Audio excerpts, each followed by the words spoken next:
నమస్తే. ఇన్నాళ్ళు నన్ను సపోర్ట్ చేస్తూ, ఎంకరేజ్ చేస్తూ మీ ప్రేమను నాకు అందిస్తున్న ప్రతి ఒక్కరికి కృతజ్ఞతలు. అలాగే ఈ వీడియో కూడా ఖచ్చితంగా మీకు ఉపయోగపడుతుంది. లైక్, షేర్ అండ్ సబ్స్క్రైబ్ చేసి మీ సపోర్ట్‌ని నాకు అందించండి. అలాగే ఈ వీడియో పట్ల మీకున్న అభిప్రాయాన్ని కామెంట్ సెక్షన్‌లో కామెంట్ చేసి తెలియజేయండి. ఇప్పుడు వీడియోని చూద్దాం. ప్రస్తుతంతో పాటు ప్రముఖ ఆధ్యాత్మికవేత్త, వాస్తు జ్యోతిష పండితులు శేషగిరిరావు గారు ఉన్నారు. మాట్లాడదాం. నమస్కారం అండి. క్రోధినామ సంవత్సరం మొదలైపోయింది. అయితే ఈ ఇయర్ లో వస్తున్నటువంటి ఫస్ట్ అంటే కాంబినేషన్స్ తో వస్తున్నటువంటి డే రాబోతోంది. అదే భాను సప్తమిగా రాబోతోంది. అంటే సూర్యోదయానికి సప్తమి లేకపోయినప్పటికీ కలయిక అయితే ఉంది. త్రిపుష్కర యోగం అయితే ఏర్పడుతోంది. ఆదివారం సప్తమి పునర్వసు నక్షత్రంతో ఈ త్రిపుష్కర యోగంతో వస్తున్నటువంటి రోజు వస్తోంది. అయితే పొద్దున షష్ఠి ఉంది. స్కంద షష్ఠి కూడా చేసుకుంటారు. శుక్లపక్ష షష్ఠిని స్కంద షష్ఠిగా కూడా జరుపుకుంటారు. అయితే ఈ రోజున ఎలా వినియోగించుకోవచ్చు ఒక్కసారి మీ ద్వారా? తప్పకుండా. ఎందుకంటే ఇక్కడ చాలా ప్రత్యేకతలు అయితే గనక ఈ ఆదివారం నాడు ఉన్నాయి. అంటే అంతకు ముందు రోజే మనకి శనివారం నాడు మరి మేషరాశిలోకి సూర్యుడు అడుగు పెట్టడం అనేది జరిగింది. దాన్ని మనము సౌరమాన సంవత్సరం అని చెప్పి కూడా అంటాం. సో అలాగే రాముడు పుట్టింది కూడా మరి రవి మోక్షలో ఉన్న టైంలోనే పుట్టాడు కాబట్టి ఇప్పుడు రవి కూడా ప్రస్తుతం అయితే మరి ఆయన శ్రీరామనవమి వరకు కూడా ఇంకా తర్వాత కూడా ప్రస్తుతం అయితే మోక్షలోనే కొనసాగటం అనేది, అంటే రాముడు పుట్టినప్పుడు ఎలాగైతే ఉందో అలాగే ఉండటం అనేది ఉంటుంది.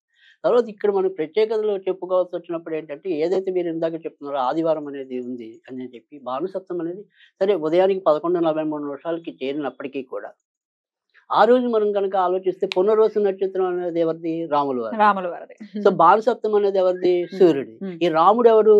ఇక్ష్వాకుల వంశీ, అంటే సూర్యవంశీయుడు. అంటే ఇక్కడ ఆ రకంగా కూడా మైత్రి కుదరటం అనేది గొప్ప విషయం. తర్వాత వచ్చేప్పటికి షష్ఠి ఎవరిది? సుబ్రహ్మణ్యుడు ఎవరు? తర్వాత ఈయన ఏ గ్రహానికి అధిపతి? కుజ గ్రహానికి అధిపతి. ఈ కుజుడు ఎవరు? ఇప్పుడు ఈ క్రోధినామ సంవత్సరానికి రాదు. సో అంటే ఎన్ని రకాలుగా చూసినప్పటికీ కూడా ఈ ఆదివారానికి ఉండవలసిన ప్రత్యేకత అయితే చాలా ఎక్కువ ఉంది. అంటే మనం అటు రామాయణంగా తీసుకున్న ఆ పాత్రను ఇటువైపు తెప్పించుకున్నా మంచి ఉంది. తర్వాత సూర్యుడికి ఉండవలసిన గొప్పతనం ఏదైతే ఉందో అది ఉంది. ఈ సంవత్సరం రాజైన వాడు ఎవరైతే ఉన్నాడో దానికి సంబంధించిన అనుకూలత కూడా, అంటే ఇన్ని సారూప్యతలన్నీ కూడా ఒకేసారి చేరటం అనేది, ఒకే రోజు రావటం అనేది కూడా చాలా చెప్పదగిన విషయం అనేది చెప్పాలి. తర్వాత వచ్చేప్పటికి ఏంటంటే ఈ త్రిపుష్కర యోగం అనేది కూడా చాలా విశిష్టమైనది. ఇలాంటి దాన్ని మనం ఎలా వినియోగించుకోవాలి, ఏం చేయాలి అనేది ప్రధానంగా మనం చెప్పుకోవాల్సిన విషయం. ఎప్పుడైనా సరే ఏదైనా సరే సూర్యుడు గనక ఇబ్బంది పెడుతున్నాడు అంటే చాలా తేలిగ్గానే మనం గుర్తించవచ్చు. ఎలా అంటే గనక ఎవరింటో అయినా సరే ఆకస్మికంగా హార్ట్ అటాకులు వచ్చి పోతున్నారు అంటే కనుక ఖచ్చితంగా నెగిటివ్ సైడ్స్ సూర్యుడి పరంగా ఆ ఇంట్లో ఉన్నట్టే.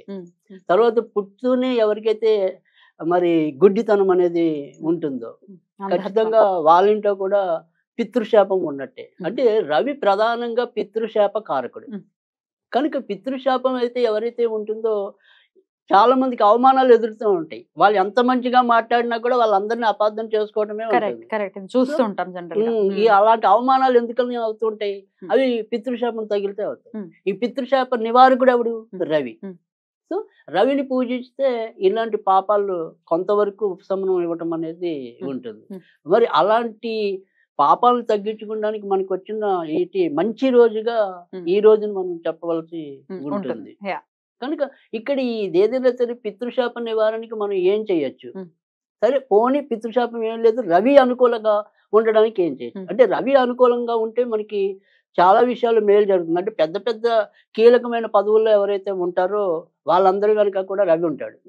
పేరు ప్రఖ్యాతలు, పదవులు, ఇప్పుడు రాజకీయ నాయకులకి రవిశనులు ఇద్దరు కావాల్సింది. అంటే శని అనేది మాస్ పాలనకి ఇస్తే అక్కడ అధికారం కావాలంటే రవి ఉండాలి. అంటే కొంతమందికి ఏంటంటే విపరీతమైన తప్పట్లు పడతాయి కానీ ఓట్లు రావు. వాడు మాటలు మాట్లాడుతుంటే మనకి వినబుద్ధి అవుతుంది కానీ అదే పరిస్థితి ఓటేసేప్పుడు రాదు. అంటే వాళ్ళకి రవి వీక్ ఉన్నాడు, శని బాగున్నాడు.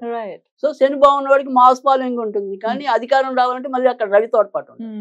సో ఆ రెండు రకాల కాంబినేషన్ అనేది కుదిరితేనే మనము పెద్ద పెద్ద వాటికి వెళ్ళగలగటం అనేది ఉంటుంది. తర్వాత రెండోది ఏంటంటే ప్రభుత్వ ఉద్యోగం ఉంది అంటే కనుక ఖచ్చితంగా అక్కడ కీ రోల్ రవిదే ఉంటుంది.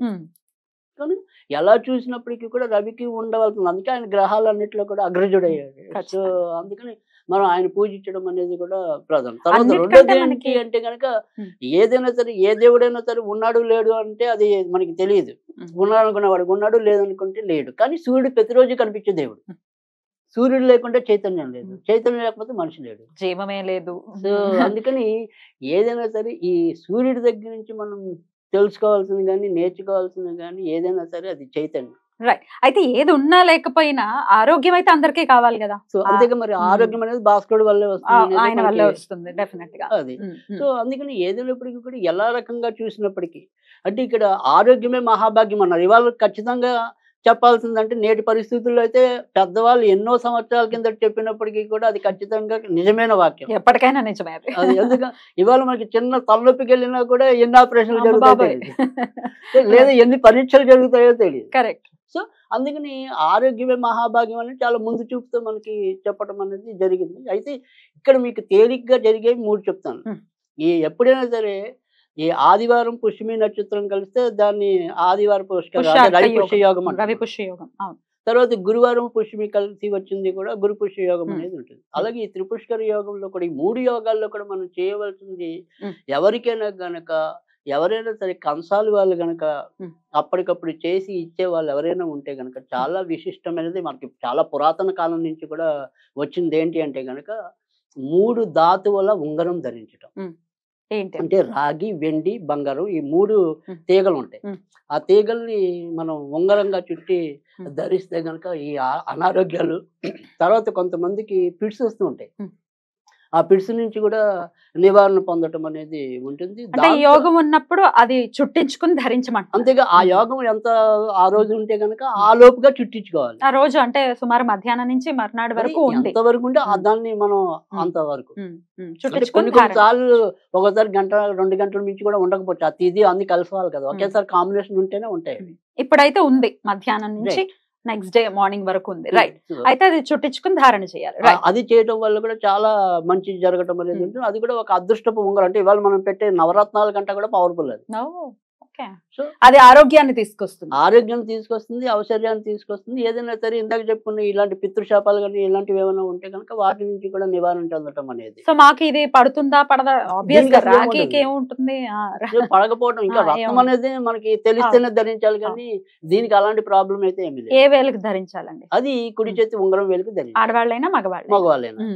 సో ఆ రకంగా మనకి ఎవరైనా సరే అందుబాటులో మనకి ఆ రకంగా ఉంటే కనుక కంసాల వాళ్ళు చేసేవాళ్ళు ఖచ్చితంగా ఆ రకంగా కూడా మేలు పొందొచ్చు. అదొక పద్ధతి. ఇంకా రెండో పద్ధతి ఏంటి అంటే కనుక ఇదే రోజు ఇందాక మనం చెప్పుకున్నాం ఇక్కడ ఇవాళ రోజు ఏదైతే షష్ఠి కూడా ఉంది కదా, అందుకని ఏం చేయాలి అంటే కనుక సూర్యుడికి ఆర్గ్యం ద్వారా కూడా ఆయన తొందరగా మనము సంతృప్తి చేసుకోవటం అనేది ఉంటుంది. సో ఇక్కడ మనం తూర్పు ముఖంగా అంటే ఇప్పుడు అపార్ట్మెంట్లో మనకు ఉన్నప్పుడు డైరెక్ట్ గా సూర్యుడు కనపడకపోవచ్చు, కానీ ఈ బాత్రూంలో మనం నిలబడినప్పుడు దానికి తూర్పు ముఖంగా మనం నిలబడాలి. కొన్ని నీళ్లు తీసుకుంటాం. ఈ నీళ్లతో పాటు కూడా ఆర్గ్యం వదలాల్సింది ఏంటంటే మిరపకాయలో గింజలు ఉంటాయి కదా, ఎండు మిరప గింజలు, మళ్ళీ పచ్చిమిరప గింజలు కాదు.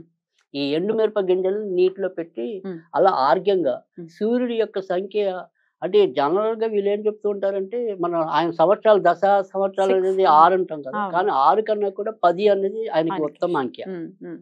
సో ఈ 10 సార్లు ఇలా ఆర్గ్యంగా వదలాలి, అర్ఘ్యం ఇవ్వాలి స్వామికి. దాని వల్ల కూడా మేలు జరగటం అనేది ఉంటుంది. ఏదైనా నామంతో ఇవ్వచ్చా అండి? అంటే మన బాత్రూమ్ లో ఇవ్వటం అంటే డౌట్ వస్తుంది. బాత్రూమ్ లో ఇవ్వడే మనకి ఎక్కడైనా సరే మరి తూర్పు ముఖంగా నిలబడి ఇవ్వాలి. అది ఎక్కడ అంటే అక్కడ మనకి ఇప్పుడు మన కార్తీక పురాణంలో ఏం చెప్తుంది, మనం ఉన్న చోటే పవిత్ర స్థలం అంతే. సో ఈ ఆరాధన అనేది పవిత్రత కావాలి సరే, ఇంకా అది బాత్రూమ్ ఏంటా అనేది కాదు. ఇప్పుడు అన్ని కర్మల్లో కూడా దేవుడికి అర్పించేవాడు అక్కడ ప్రతి చోట కూడా దేవుడి నామనే చేస్తాడు. అది కొంతమంది కదా బయటించుకోవాలంటే స్వామిని చూస్తూ కూడా ఏ తులసికోట దగ్గర ఇవ్వచ్చు కదా. కావాల్సింది ఏంటి అంటే తూర్పు ముఖంగా ఉండటం అనేది కదా. సో అది మీరు ఈ యొక్క సౌలభ్యం బట్టి చేసుకోవడం అనేది అదొక పద్ధతి. అయితే ఇక్కడ కంపల్సరీ ఎండు మిరప గింజలు వాడాలి. దానివల్ల ఏం జరుగుతుంది అంటే కనుక ఇందాక మనం చెప్పుకున్న వ్యతిరేకం అంటే ఇప్పుడు ఉద్యోగాల్లో ఉంటే తరచు వేధింపులు ఉంటూ ఉంటాయి. తర్వాత ఏదైనా సరే పదవులు అనేది త్రుటిలో తప్పిపోవటం అనేది ఉంటుంది. తర్వాత ఇంట్లో ఎవరికైనా సరే ఇలా ఈ కంటికి సంబంధించిన కానీ గుండెకి సంబంధించిన బాధలు ఏమైనా ఉంటే కానీ వాటి వల్ల కూడా కొంత ఉపశమనం పొందటానికి ఉంటుంది. ఇంకా మనకి 3వ పద్ధతి వచ్చేప్పటికి switch word, sunrise shield on, sunrise shield on, shield on. Sunrise shield on. Mm. దీన్ని మనము ఉంగరం వేలు కింద ఎడమ చేతి Mm. ఈ రెడ్ ఇంక్ తో Mm. 3 1 వేయాలి. 111. రైట్, 111 వేసి ఈ sunrise shield shield on, on. Sunrise shield on, Mm. ఇది చదువుకోవటం అనేది ఒకటి. Mm. తర్వాత ఇదే రోజు మనం ఏదైనా స్తోత్రపారాయణ చేయాలి అనుకుంటే గనక మన సూర్యుడి యొక్క ఏదైతే బాగా ప్రాచుర్యం ఉందో ఆదిత్య హృదయం అనేది, అది కూడా ఒకసారి చదవకూడదు, Mm. కనీసం 10 సార్లు లేదా 6 సార్లు Mm. చదవటం వల్ల కూడా అంటే ఎకాపికలు ఇప్పుడు మన హనుమాన్ చాలీసా అనేది ఒకేసారి 11 సార్లు చదివితే ఇన్ని రోజులని చేస్తే దానివల్ల ఫలితం అనేది ఉంటుంది ఒకసారి చదివిన దానికన్నా కూడా. అలాగే ఇక్కడ సూర్యుడిది కూడా ఆదిత్య హృదయం అనేది కనీసం 6 సార్లు కానీ 10 సార్లు కానీ జపించడం వల్ల కూడా మేలు జరుగుతుంది. ఆ రకంగా మనం దీన్ని స్పెషల్ డేని వినియోగించుకోవచ్చు. చాలా అద్భుతంగా తెలియజేశారు. ఎవరు ఏ పద్ధతిని అనుసరించాలనుకుంటున్నారో వాళ్ళు ఆ పద్ధతిని చక్కగా చేసుకునే విధంగా మాకు తెలియజేశారు. Thank you so very much అండి. నమస్తే. Thank you.